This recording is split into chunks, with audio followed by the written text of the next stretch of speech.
Well, on that Rainier trip, we were climbing Gibraltar Rock, a very prominent rock that you can see for probably 50 miles. And we're on really steep ledges. It was probably a 60-degree slope, which seems vertical when you're there, but it's only about like this, but climbing up it. And our team were on a couple of ropes. On my rope, I'm in the middle, and there's a guide in the front, and one of the climbing buddies was behind me. He was the third one. And we're about 30 feet of rope between us. So we're climbing, we're using our ice axes and our crampons because it's really steep. And purely out of luck, I just turned around and looked behind me just to see how he was doing, because you don't want to get ahead of the person behind you, because that way you're pulling on the rope and you can pull them off their feet. Mm-hmm. So I would occasionally glance, just make sure there was a little bit of slack on the rope. As I turned around and looked, all of a sudden I see him flip over on his back and go sliding down the mountain. And maybe 75 or 100 feet from him was about a 2,500 foot vertical drop. And so he's on his back sliding, and so I just flipped around and I buried my ice axes all the way to China in the ice, kicked my crampons and my feet in to hold on. And so when he hit the end of the rope attached to me, it held. So that was,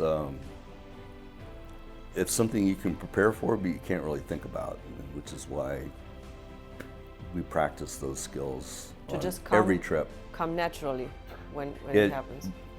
In a life or death situation where everything's happening quickly, most people there's no time to think. You can really only react in what you've been trained and know to do, which is why you can only ascend about 1,000 or 1,500 feet a day. Or rather, you can only sleep about 1,500 feet higher each night.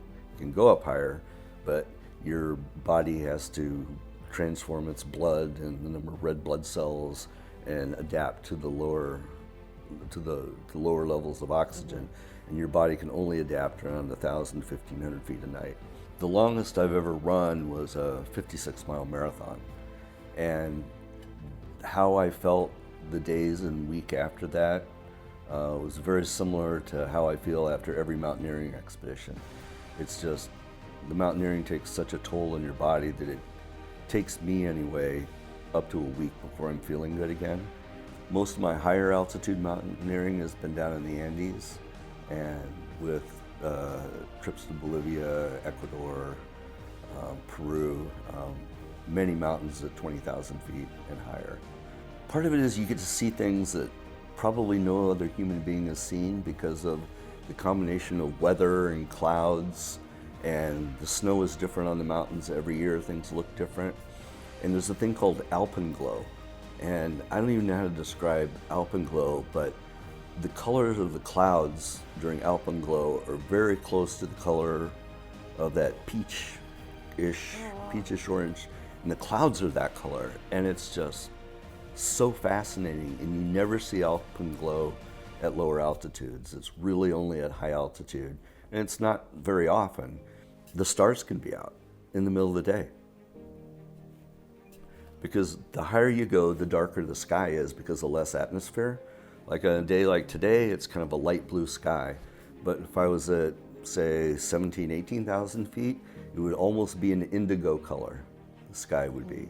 And you can see the stars in the middle of the day.